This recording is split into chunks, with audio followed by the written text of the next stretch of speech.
My name is James. I'm 34, and 2 years ago, my life looked completely different.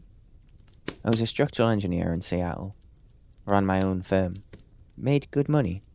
Then my wife, Claire, slept with my business partner. The divorce wiped me out. I lost the company, the house. The only thing I had left was my 6-year-old daughter, Emily, and I only got to see her 2 weekends out of a month. When you lose everything, you start making weird choices. I stumbled across a job posting online. Fire lookout needed. The pay was decent. The main requirement was simple. Must be comfortable with extreme isolation. At that time, I thought that was exactly what I needed. Just some quiet. I drove out to the Flathead National Forest on June 15th, and a ranger named Mike met me at the trailhead. He was in his late 50s, leathered skin from the sun, grey beard. He looked tough, but he had this calm way of talking. We rode up into the mountains in his beat-up pickup for about an hour. Cell service died almost immediately. The radio just spat static. Then the trees broke, and I saw it. A 50-foot steel fire tower. Nothing but endless forest for miles in every direction. Mike killed the engine and just stared at it for a minute. Try not to like it too much, he said. He kind of smiled. Pretty sure that's not the goal. He didn't laugh. He showed me to the cab at the top. A cot, a wood stove, a radio, old binoculars, and on all 4 sides of windows. The job was dead simple. Watch for smoke, call it in. That's it. He handed me the spare keys, a list of radio frequencies, and a box of rations. Then he started down the stairs. He was halfway to his truck when he stopped and just looked back up at me. James? Yes, I replied. Stay off the stairs after the sun goes down. I chuckled. Because of bears? He didn't answer right away. He just shook his head slightly. Bears are pretty rare up here. Then what am I avoiding? He looked out into the tree line. If you see something weird, radio me first. What kind of weird? I replied. He opened his mouth, then closed it. Forget it. You probably won't say anything. He got in his truck, the engine roared to life, and a few minutes later the sound faded into the woods. Then when I heard what real silence actually sounds like, the first 2 weeks were easier than expected. I'd wake up before dawn, make coffee, and sit by the glass. Sometimes I'd see deer. Sometimes I'd hear wolves howling in the distance. The quiet was good for me. For the first time in years, my brain just shut off. I wasn't thinking about Claire, or the lawyers, or the house. I was just thinking about saving up cash for Emily. I called her on a satellite phone every Sunday. Once she asked, Daddy, aren't you scared? All by yourself up there? I smiled and told her, no, honey, there's nobody up here but me. I really wish I hadn't said that. It was a Tuesday, 3rd weekend, about 10 minutes before sunset. I was sitting on the outside stairs drinking my coffee, just looking out at the view. Then I got this feeling like I was being watched, about 50 yards out, deep in the shadows of the trees. A tall silhouette. It wasn't moving, at first. I thought it was a dead snag, then its head slowly turned towards me. My coffee mug slipped out of my hand and hit the metal stairs. The clatter echoed through the trees. The thing didn't flinch. Normal people move. They breathe. Their chest goes up and down. They shift their weight. This thing was just there. Like someone had painted a human in the woods. Hey, I yelled. I waited a few seconds. Still nothing. I tried to talk myself down. Maybe it was a hiker. Maybe a hunter who'd got turned around. And I grabbed my heavy flashlight from the inside and started down the stairs. My heart was hammering so hard I could hear my own pulse in my ears. The figure didn't move. I got about 20 yards away. Hey, who's out there? Nothing. I took 5 more steps. The figure stepped backwards. I took another step. It stepped back again, keeping the same exact distance. Felt like it was measuring me. I don't know why, but I pulled out my phone to take a picture. I opened the camera and pointed it at the trees. On the screen, nothing. Just empty woods. I lowered my phone. The thing was right there. I raised the phone again. Gone. Lowered it. There. A cold sweat broke out on the back of my neck. I shoved the phone in my pocket and started backing up. The thing didn't follow. It just stood there, watching me. I bolted up the stairs, locked the door, and grabbed my radio mic. My hands were shaking so bad I could barely press the button. "Mike, you hear me?" Then his voice. "Yeah, what's happened?" "There's someone out here." "Where?" "About 50 yards from the tower." "Is he moving?" "He steps back when I step forward." The radio went dead silent for a long time. "Mike?" His voice came back really quiet. "James, lock the door." "Who is it?" "I don't know, but do what I say. I'll be up there around first light. If..." He paused. "Just don't look out the windows too much." "Why?" Static. He was gone. It got pitch black. I had one small lamp on. I tried to stay away from the glass, but your brain does this stupid thing when someone tells you not to look. You have to look. I finally gave in and crept over to the window, looked straight down. Nothing. Then I let out a breath and laughed to myself. It was probably just some lost idiot who wandered off. I turned to walk away. Then I heard it. Wood creaking. Down at the base of the tower, a footstep. Then another. Then a third. Someone was climbing the metal stairs. Slow and heavy. The metal groaned with every step. I stopped breathing. The footsteps kept coming. 15, 16, 17. Then they stopped, right outside the door.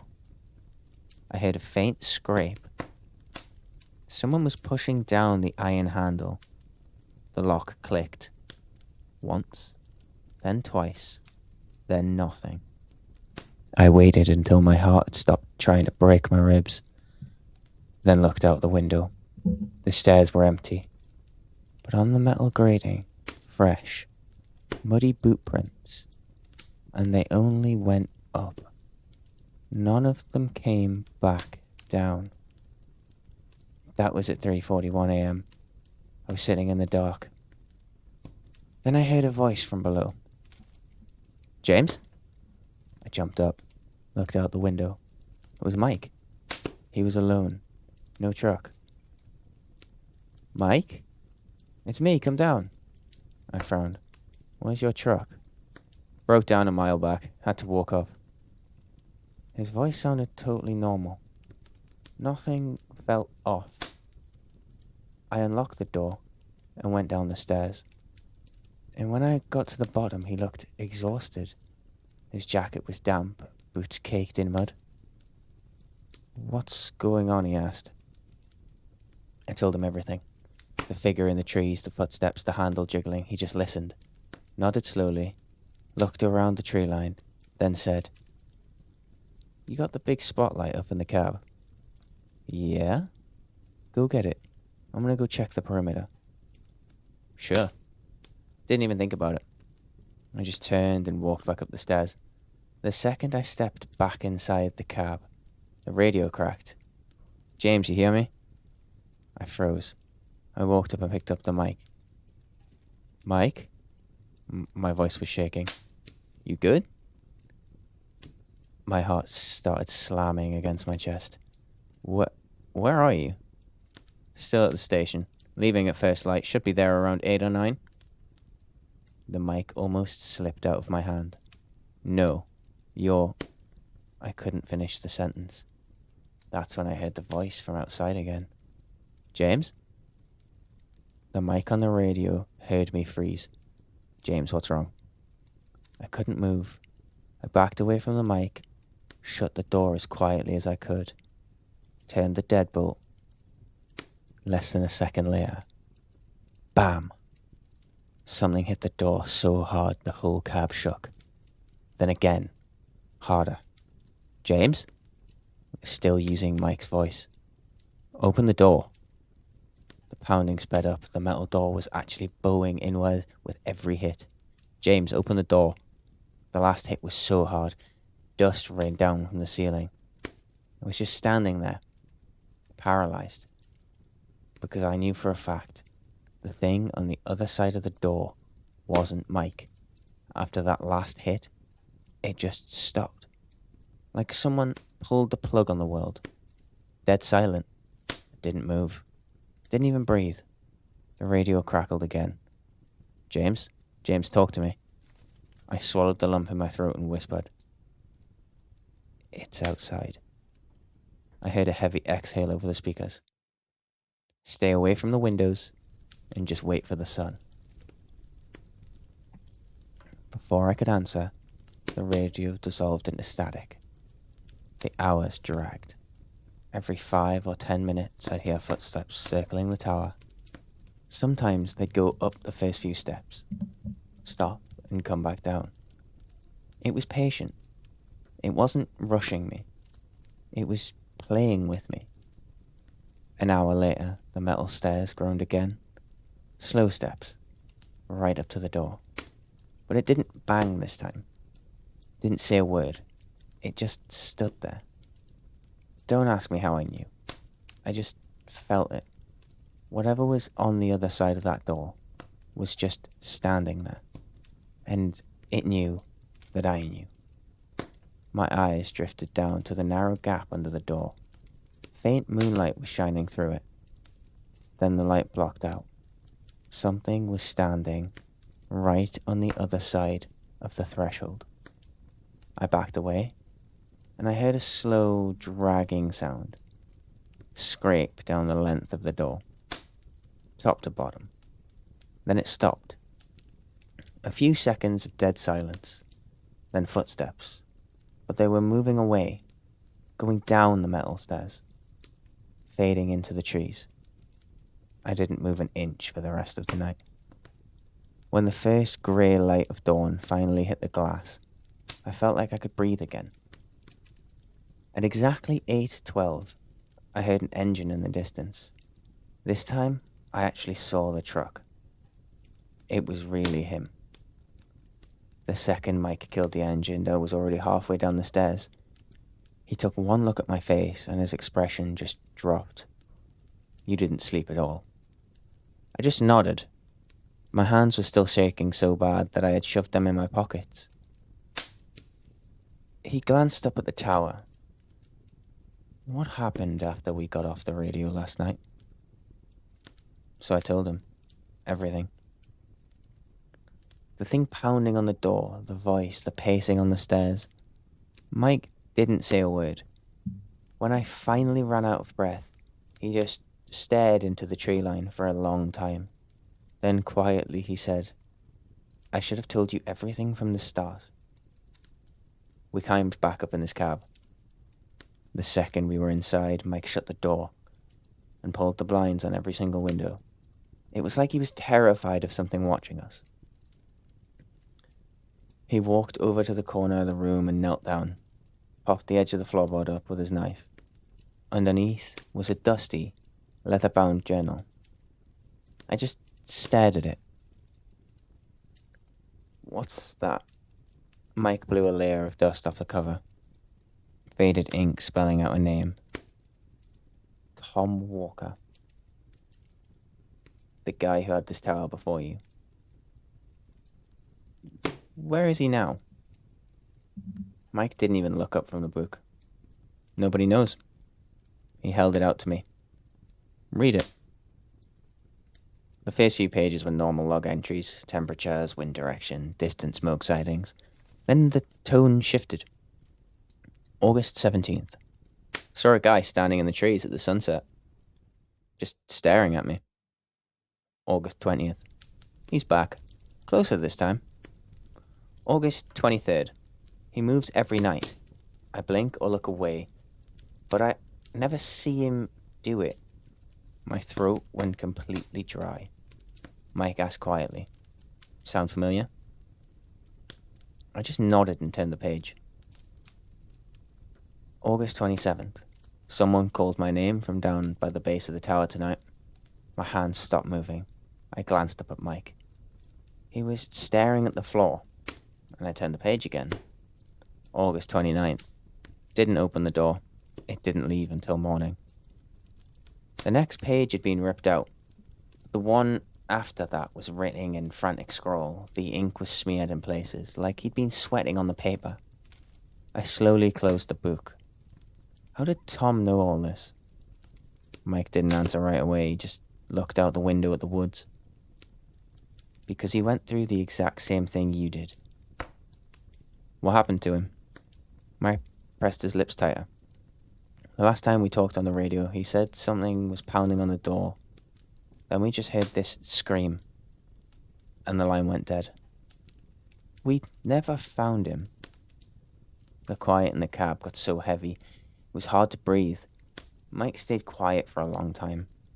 I set the journal down on the table. The only sound was the wind rattling the glass.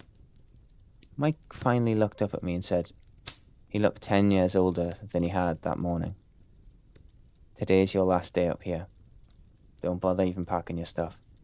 Just get in the truck and go. And don't ever come back to this mountain." But what the hell was that? I asked. Mike kept his eyes on the tree line. He didn't answer for a very long time. Then barely above a whisper he said, "I've been working in these woods for 25 years. Every single year, somebody says they saw something out there.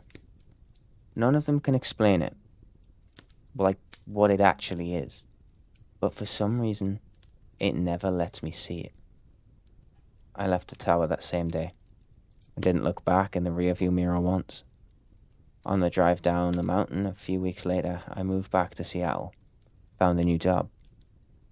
Started spending way more time with Emily. Life was slowly starting to feel normal again. But sometimes, I still wake up in the middle of the night. There's no noise. I don't see any shadows.